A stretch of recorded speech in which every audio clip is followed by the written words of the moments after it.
ముందు మనము గేమ్ గురించి చూద్దాం. ఈరోజు గేమ్ గురించి ఎంతమంది చీల్చి చెండాడతారో చూడండి. హేటర్స్ అందరూ వీడియోలు చూడండి. వాళ్ళేం చెప్తారంటే, అబ్బా! తనుజనే చేసింది, తనుజనే ఎక్కమనింది, వాళ్ళ ఫ్రెండ్‌ని గెలిపించుకోవాలని అట్లా చేసింది, ఇట్లా చేసింది. ఎంతమంది అంటారు? నిజంగా అంటారు చూడు. కానీ ఈ గేమ్‌లో సుమన్ అన్నని భయపడిచ్చి అతనికి సాలైపోవడానికి కారణం హౌస్‌మేట్స్ మాత్రమే. అతనికి మించిపోయి పరిగెత్తి, పరిగెత్తి అతను చాలా అలసిపోయినాడు. అతనికి ఎలా అంటే, అతను ఎక్సర్సైజ్ చేసే బాడీ కాదు కాబట్టి పాపం పూర్తి ఏమంటారు ఎక్కువ బరువైపోయింది అతనికి. తిరగడము, పెట్టడము ఫస్ట్‌లో అతనే చేసినాడు. నెమ్మదిగా మైండ్ ఆలబెట్టి ఆలోచించేస్తే సరిపోవు. ఓ పక్క కళ్యాణ్ పెట్టు, పెట్టు, పెట్టు అని గదురుకుంటున్నాడు, పిలుస్తున్నాడు. తర్వాత బయట వాళ్ళు సంజన ఓ పక్క, దివ్య ఓ పక్క, రీతును గెలవకూడదు మీరే గెలిచాలని వాళ్ళు. అంతా ట్రై చేస్తున్నాడు. కానీ అతని పని లేదు, అందడం లేదు, కనీసం అందరికి ఓపిక కూడా లేదు నిజానికి చెప్పాలంటే. దానివల్ల తను పోయి అన్ని కరెక్ట్గా ఉన్నాయి. ఎందుకు ఓకే అనిందంటే, అందరూ ఓకే అనుకున్నారంటే తను కూడా అంటుంది, సరేనా నీకు ఇక్కడ అందలేదనో లేదంటే ఏదోలే, ఒకవేళ ఆ అమ్మాయి ఏమో ఉద్దేశం అంది మళ్ళీ ఆలోచించింది.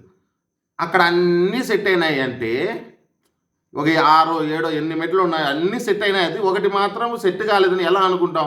సరే ఇదేలే కరెక్టేలే అన్నా అని అంటుంది. కానీ ఇంకోసారి గమనించండి, ఇక్కడ ఒకవేళ ఆమెకి సుమని చేయకూడదు, తనుజాని చెయ్యాలా, లేదా తనుజాని చేయకూడదు, సారీ మన రీతుని చేయాలా, లేదంటే ఇద్దరు కావాల్సిన వాళ్ళు ఇద్దరు ఫ్రెండ్లీగానే ఉంటారు. మా ఇప్పటికైతే ఇద్దరు ఫ్రెండ్లీగానే ఉంటారు. ఓ పక్క ఈయనకు చెప్తుంది, నువ్వు కరెక్ట్ పెట్టి ఎక్కువ అన్నా చెప్తోంది.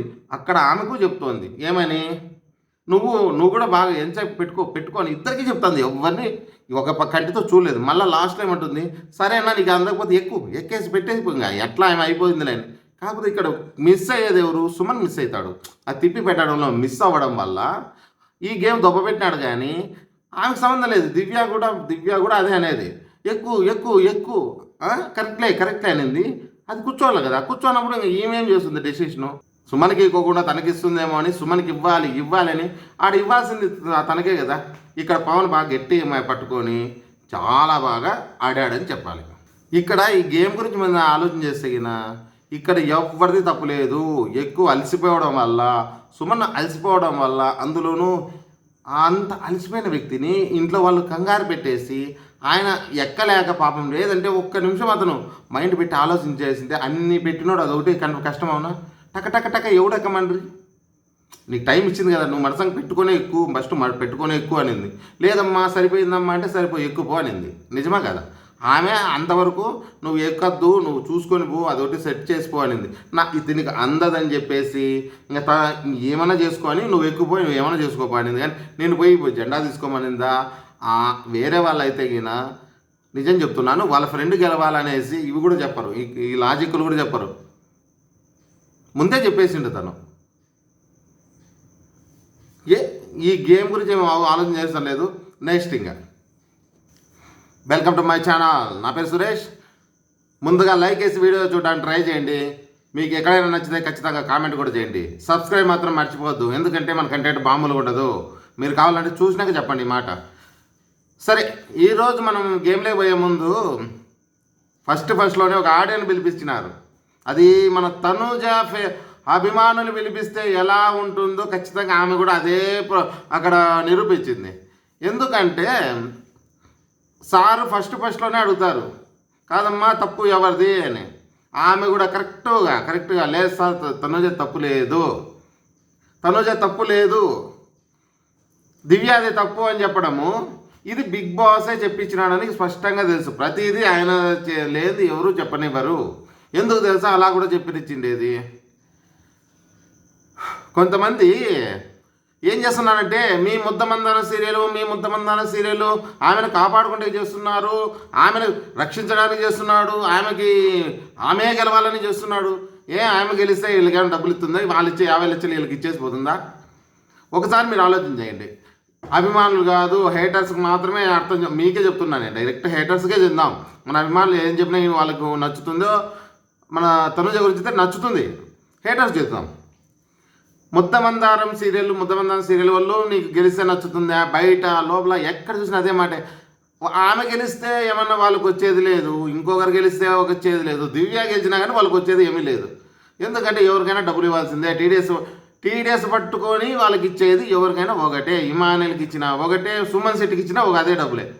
అట్లాంటప్పుడు మనం ప్రతి ఒక్కరు హేటర్స్ మెయిన్ ఏమో అంత తనూజ వాళ్ళకు డబ్బులు వద్దు, నాకు నీకే ఇచ్చిపోతానన్నట్టు తనని గెలిపిస్తున్నారని అంటుంటే, మళ్ళీ ఈరోజు మనం అంత రేంజ్లో అరసలేదంటే బిగ్ బాస్ అనుకోండి, చెప్తా చూడండి నేను. ఆ రేంజ్లో మనం తనూజాన్ని కోటింగ్ చేయకపోతే ఏమనుకుంటారు, వీళ్ళు నిజంగా ముద్దమందారం సీరియల్కి వీళ్ళు సపోర్ట్ చేస్తున్నారు అంటారని చెప్పి ఒక ప్రేక్షకురాలను కూర్చోబెట్టి, ఇది ప్రతిసారి జరిగేదే, నేను చెప్పేది ఇది ఒక్కసారి కాదు, ఇంతకుముందు కూడా అంతే, వాళ్ళు డైరెక్ట్ చెప్తే వాళ్ళ మీదకి బ్లైమ్ చేస్తారనేసి ఒక అభిమానిని కూర్చోబెట్టి అభిమాని ద్వారా దాన్ని డీల్ చేసే విధానం సూపర్ అనమాట. ఇప్పుడే కాదు, అది ముందు నుంచి కూడా వస్తుంది. అలాగే ఇప్పుడు కూడా అదే పనే చేస్తున్నారు. ఎవరిది తప్పు అని వాళ్ళే చెప్పేస్తే ఇంకా వాళ్ళకు అంత కంఠశోషం ఉండదు కదా. మామూలుగా నాగార్జున వచ్చి అది అరసలేదు ఇది అరసలేదని ఇక్కడే తేలిపాయా. ఈ ఆడ పెట్టిన వాళ్ళు కూడా మనుషులు కూడా వాళ్ళు జెన్యున్గానే వచ్చింటారు. కొంతమంది ఎవరో ఎప్పుడో అది ఏదో కొన్ని అప్పుడు ఎవరో అంటే చూడు, నేను దుబాయ్లో వచ్చాను అనేది, ఆ అమ్మాయి ఏదో అది మోసం చేసిందట, ఇంకోరంటే తను దాని గురించి విడిచిపెడతాం. చాలా వరకు ఎవరు అట్లా చేసేవాళ్ళు లేరు. ఇప్పుడు కూడా బయట ఏముంటే అక్కడ కూడా అదే తెలుస్తుంది. ఏమంటే ఇది మన ఏమంటారు, ఇప్పుడు సోషల్ మీడియాలో ఉన్నట్టే ప్రపంచమంతా ఒకసారి అయినట్టే ఏం తెలియకుండా ఉంటుందో చెప్పు. బిగ్ బాస్కు తెలుసు, ప్రజలకు తెలుసు. అందుకని ఆమెను చెప్పించడం అనేది చాలా బాగుంది. ఇప్పుడు సరే, ఆమె చెప్పింది సరిపోతుంది, బాగానే ఉంది. నెక్స్ట్ లోపలికి పోయినాక కూడా ఫస్టే మన భరణి గారిని అడుగుతారు. నేనేమన్నా ఫస్ట్ ఒక వీడియో చేసి పెట్టినాను, ప్రోమో చూస్తానే. కాకపోతే ఈసారి మాత్రం ఆడ చూసింది మనం చెప్పింది సేమ్ ఉంది. అది ప్రోమో చూసినా మీకు అర్థమైపోతుంది. కాకపోతే మళ్ళీ ఇంకోసారి క్లియర్ చేద్దాం.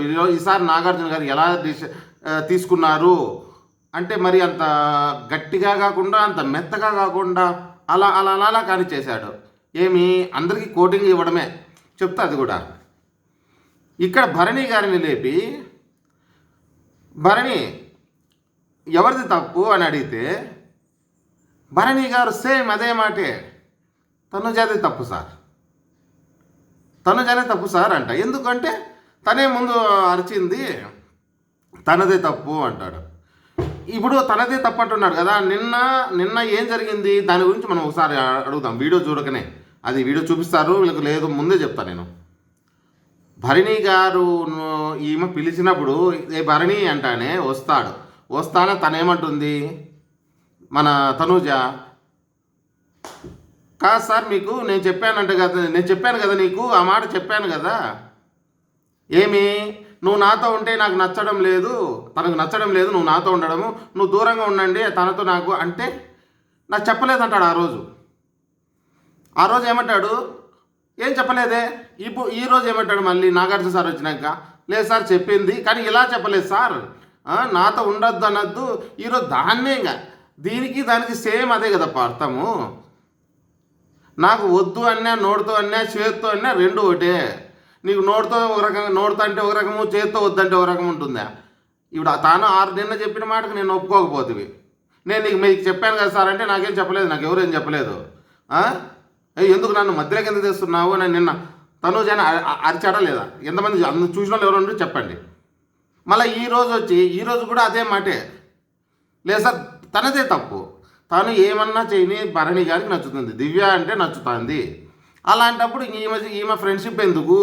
ఆ చేతులకి కాళ్ళకు ఎవడు తిక్కమని నిన్ను? ఎవరైనా తిక్కమని ఆమెమన్నా తిక్కమన్నా, నాకు నువ్వే తిక్కాలని ఏమని అడిగినా? లేదమ్మా నువ్వు నాకు ఇవ్వద్దు. ఏమంటాడు, నాకు తిక్కమంటే నేను నాకు తిక్కమని చెప్పినాను ఇద్దరు. ఇంకా అట్లాంటప్పుడు ఆమె చెప్పచ్చు కదా. ఎలా ఉందంటే వీళ్ళిద్దరిదీను పొంతన లేని మాటలు మాట్లాడుతున్నారు. భరణి గారు పొంతలేని మాటలు మాట్లాడుతున్నారు. ఆయన ఎమోషన్ అయిపోతున్నాడు ఎక్కువ. ఎందుకు అవుతున్నాడు ఏం కథ? దివ్య దగ్గరికి వస్తే ఎమోషన్ అయిపోతున్నాడు, మిగతా వాళ్ళ దగ్గర లేదు. మనిషి కూడా ఈరోజు మన నాగబాబు వచ్చి కూడా అంటున్నాడు కదా, ఇతను చాలా స్ట్రాంగ్ ఉండే, అందరినీ గుద్దుతాడే, అన్నీ చేస్తాడనే. ఆయన ఏమో ఎలివేషన్లు ఇస్తూనే వస్తున్నాడు. ఇక్కడ ఈయన దగ్గర కనిపించడం లేదే, అతని దగ్గర మనకు కనిపించడంలే. మీరు ఎంత అన్నా లేపండి నాగబాబు గారు, ఆయన ఏమంటున్నాడు, చాలా అగ్రెసివ్ ఉండే, ఎవరినే కానీ అతనికి కూడా నచ్చలేదు చెప్పాలంటే, నాగబాబు సార్ కూడా నచ్చట్లేదు. ఏమంటున్నాడు, మరి మెతకైపోయినాడు, అంటే ఏడుస్తాడు, అంటే ఏడుస్తున్నాడు. ఎందుకయ్యా నీకు అంత అంత ఏడుపులు? ఈరోజు నేను పోతే ఏడుస్తావంటే కళ్ళకు నీళ్లు దింపుతాండ. ఏమి ఏమేమని అడిగి పంపిస్తున్నారా? లేదు కదా, ఇంటికే కదా పంపించేది. నువ్వు పోయి వస్తేవి, ఎవడు ఏడిచిది? ఎవ్వడు ఏడ్చలే, నువ్వే పోతివి, నువ్వే వచ్చినావు. భరణి గారి మీద కోపం కాదు, ఇది ఆయన చేసే విధానం నచ్చక చెప్తున్నాం మనం, ఎవరైనా కానీ అంతే కదా. ఇప్పుడు ఆమె పోతుంటే ఎందుకు ఏడుస్తున్నావు? ఇక్కడ దివ్య ఏమంటుంది, నువ్వు ఏడ్చొద్దులే, నా గురించి ఎందుకు ఏడుస్తావు నువ్వు, నేను పోతాను వెళ్ళిపోతావు అంటే నువ్వు పోతావు కాదు, నేనే, నాకు అర్థమైపోతుంది, నేను పోతాను అంటుంది ఆమె. నేను పోతే నువ్వు ఎవరితో గొడవ పడొద్దు అంటే ఆమెకు అర్థమైపోయింది. ఇంకా నేను తెలిసి తప్పు చేసేసిన, నేను నాది చెక్కేస్తారు, ఇంకా బయట చెక్కేస్తారని నిజంగా తెలిసిపోయింది తనకి. మీరు చెప్పండి, తెలిసిపోయిందా లేదా? తెలిసింటేనే ఆమె నేను వెళ్ళిపోతాను, మీరన్నా బాగుండండి అంటుంది. మళ్ళీ ఇతనేమంటాడు, నేను వెళ్ళిపోతే మరి నువ్వు గొడవ వేసుకుంటావంటే వేసుకుంటా, అందరినీ విడిచిపెట్ట, తను మాత్రం విడిచిపెట్టను, వద్దనే వెనకబడుతున్నావే అని. తను వద్దనిందా లేదా మీరు ఒక్కసారి ప్రజలు ఆలోచించండి. తన బాగు కోసం తను ఎన్నిసార్లు చెప్పింది, సార్ మీకు దండం పెడతాను సార్, నా దగ్గరికి రాద్దండి సార్, ఆ అమ్మాయికితో నాకు రంపులు, ఆమె నన్ను గొడవ పెట్టుకుంటుంది, నీకు చెడ్డ నాకు చెడిపోతుంది వ్యవహారము, మీదేదో మీరు చూసుకోండి సార్ అని చెప్తాందా? నిన్న అదే కదా చెప్పిండేది, గొడవ పడినప్పుడు నా దగ్గరికి రాద్దండి అంటే. ఇప్పుడు ఏమంటావు, నాగార్జున సార్ దగ్గరికి వచ్చి అది మీరు గొడవ చూసుకోండి అంట. ఈరోజు నాగార్జున గారు భరణి గారిని ఏమీ అనకపోవడానికి కారణం ఏం తెలుసా? వెనకల వాళ్ళ గురువుని చూసి వదిలేశాడు, వాళ్ళ అమ్మ వచ్చింది, వాళ్ళ గురువు వచ్చినాడు. నిజం చెప్తున్నాను, ఎంతమందికి ఇది తెలిసినో లేదో మీరు చెప్పండి. గురువు వాళ్ళ అమ్మ ముందర తిడితే అతను ఫీల్ అవుతాడు, ఎందుకంటే వెనకలు ఉంటారు వాళ్ళు, వాళ్ళ ముందు తిట్టకూడదని. సరే కూర్చో, నిజం, ఇది నిజము, లేదంటే తడి పడేదు. ఎందుకంటే తను చేసినవన్నీ తప్పులే, నిన్న చేసింది తప్పులే, ఈరోజు చేసింది కూడా తప్పులే. ఆమెతో ఆమె చెప్పిందని ఇప్పుడు ఒప్పుకున్నాక ఏమంటాడు, మీది అని మీరు గమనించారా? అది మీ తలనొప్పి, మీరేమైనా చేయండి అంటాడు వాళ్ళకే, తనుజాకి దివ్యాకే. అదే మాట నిన్న చెప్పలేకపోయినా, నిజమే కదా? అందుకు నాగార్జున కూడా ఈరోజు అందరినీ మందలించలేదు. ఎందుకు మందలించారు? వాళ్ళ అమ్మ వాళ్ళ గురువు వచ్చి తల్లి ముందరే కొడుకు తిడితే బాగోదు, రోజు మొగం ఇలా ముందుగానే ఎలబడిపోతున్నాడు మనోడు. నిజం చెప్పండి, భరణి గారికి అంటే ఏడుస్తాడు. ఎందుకయ్యా నీకు అంత ఏడుపు? ఆడపిల్లలా? ఇన్నాళ్ళు తనుజనంటే ఏడుస్తుందని ఆమె ఫుల్ స్ట్రాంగ్ అయిపోయింది, మిగతా వాళ్ళంతా ఏడ్చుకుంటూ కూర్చున్నారు. ఆమె నేను ఏడ్చను, నేను క్యాప్టెన్ అయిపోయినాను, మీసం తిప్పుతానంటుంది, మీసం లేకపోయినా. ఎంతమంది ఒప్పుకుంటారు ఈ మాట? ఏడ్చడం లేదా ఆమె ఫుల్ స్ట్రాంగ్ అయిపోయింది. వీళ్ళు చూస్తే ఏడ్చుకుంటూ కూర్చున్నారు. సరే, వీళ్ళది ఇలా ఉంటే మరి దివ్య ఏమంటుంది? నిన్నంతా తనే తప్పు తనే అరిచిందని అంత ప్రతి ఒక్కరు అన్నోళ్ళు కదా. పవన్ కూడా ఇప్పుడు అదే అంటున్నాడు, పవన్ది కూడా మిస్టేకే, ఈ అబ్బాయి ఎక్కడో రీతుని చూసుకునేకే సరిపోతుంది, తన దగ్గరికి వచ్చి ఉండలేదు, చూడలేదు, చూసినా చెప్పేకి చేత కాలేదు. ఎందుకంటే కాళ్ళ కాడ కొట్లాడినారంటే నువ్వు చూసావా, నువ్వు చేసావా, నువ్వు ఎలా చెప్తున్నావు? ఊరికే కదా మంచి పవన్ అని మేం చెప్తుంటే భీముడు దుర్యోధనుడని నువ్వు చూస్తే ఇలాంటి పనులు చేస్తావు. తెలియనప్పుడు పిల్లల్లా ఉండు. ఎందుకంటే తెలిసింటే ఏళ్ళు పెట్టు. కళ్యాణ్ పెట్టలేదే, కళ్యాణ్ ఎందుకు పెట్టలే? వాళ్ళ నాన్న కూడా అంతే కదప్పా, వాళ్ళ నాన్న కూడా అదే. అతని దగ్గరికి వచ్చినప్పుడు అతని గురించి చెప్తాం. ఈ పవన్ ఊరికే ఉండడు, మళ్ళీ తుత్తుతానే వస్తాడు. సరే, ఇద్దరికి ఆమెకి ఏమంటుంది, ఈరోజు నేను తప్పు చేశాను సార్, నాకు అర్థమైంది సార్ అంటే. నిన్న ఎక్కడ పోయినామా నీకు తెలివి? నాగార్జున గారు కూడా అంత గట్టిగా అనాలలేబ్బా, వీరే వాళ్ళని సంజనాన్ని అయితే ఓ రేంజ్ మీద వేసుకుంటావే, ఎందుకు మళ్ళీ భరణిని ఎందుకు వేయాలా, ఈరోజు దివ్యాన్ని ఎందుకు వేయాలా? ఒక మాట అనలేదు మీరు. సరే, భరణి గారు వద్దులే, భరణి గారు వాళ్ళ అమ్మ వచ్చింది, నాన్న వచ్చినారని ఆయన వదిలేద్దాం. మళ్ళీ దివ్యాన్ని ఎందుకు దండి లేదు? ఆమె రెడీగా ఉంది కదా, పోవడానికి కూడా అంటుంది కదా. ఏమ్మా నీ ఇష్టాసరం వచ్చాక నీ ఇల్లా ఇదేమన్నా నువ్వు అంటే పోతాననే దాన్ని వెంటుకు వచ్చినామని ఒక మాట అడగలేదా మీరు? ప్రతిసారి అదే, నేను పోతా, నాకేం భయం లేదు, నేను ఇప్పుడైనా పోతా, రేపైనా పోతా, అట్లా వెంటుకు వచ్చినాం. నిజమా కదా? ఆ మాట అడగల్లా లేదా? అడగాల్సిందే కదా. ఇది మనం ఏదో కాదు, ఇది నిజము, ఇది నిజం కాబట్టి మాట్లాడదాం. నిజం కాకపోతే మనకు అవసరం లేదు ఈ మాటలు. తర్వాత సరే ఇలా గొడవ ఇలా ఉంది వాళ్ళిద్దరిని ఇంకో విషయం చెప్పాలి, ఇక్కడ గొడవలో ఉంది ఇంకా. నాగార్జున సారు మన తనుజని దండించడంలో ఒకరోజు గమనించారు, గమ్మత్తుగా దండించారు చూసారా. కాకపోతే ఈ అమ్మాయిలకు పాపం వాళ్ళకి అంతగా అర్థం కాక వాళ్ళు ఏదో సీరియస్ అనుకుంటుంది. అందులోనూ ఇప్పుడు ఆ రోజు అంటారు సార్ అన్నదంటూ నాకు చాలా బాగా నచ్చింది. మీరు ఎంతమందికి నచ్చిందో ఆ డైలాగ్ ఒకటి చూడండి. ఏమ్మా క్యాప్టెన్ అయితేనే కళ్ళు నెత్తికెక్కాయా అంటే సార్ ఏదో అంటుంది బా. ఫస్ట్ క్యాప్టెన్ అవగానే సార్ అని ఎంత ముద్దుగా అడుగుతుందో కొంచెం నేను కరెక్ట్గా మీకు ఎక్స్ప్లెయిన్ చేయలేను, కానీ ఆ వీడియో చూస్తానే అరే ఇంత వాగ్రాలుగా ఎంత బాగా అడుగుతుంది ఆమె, ఎంత ముద్దుగా, నిజంగా చెప్తున్నాను చాలా ముద్దుగా అడుగుతుంది కొంచెం. తర్వాత సార్ కూడా అలాగే అంటాడు, ఏమంటాడు ఏమ్మా క్యాప్టెన్ అనగా నీకు తలకెళ్తున్నాయంటే లేదు సార్. మళ్ళీ ఇంకో ఈ సిచ్యువేషన్కి ఈ డైలాగులు ఎంత అద్భుతంగా ఉన్నాయంటే అంటే మీరు వేరే రకంగా తీసుకోవద్దండి, చాలా బాగున్నాయి, నిజంగా బాగున్నాయి. ఏం చెప్తా చూడండి. సార్ ఏమంటాడు, కాదమ్మా ఈడ అంత సోఫా మీద ఉండారు, గార్డెన్లో ఉన్నాయి, పొమ్మంటే ఎక్కడ పోతారమ్మా అంటే సార్ చెప్పే విధానం అది నిజంగా చెప్పాలంటే సెన్స్ ఆఫ్ హ్యూమర్ ఉండి కొంచెం కామెడీ తీసుకుంటే అది పక్క జోక్. అది అమ్మా ఎక్కడ పోతారమ్మా, నువ్వు పొమ్మంటే ఎక్కడ పోతారంటే అది కామెడీ అనమాట. అన్నకి అర్థం కాక కొంచెం సీరియస్గా మోడ్లో ఊనా సార్ లేదు సార్ నాది తప్పులేదు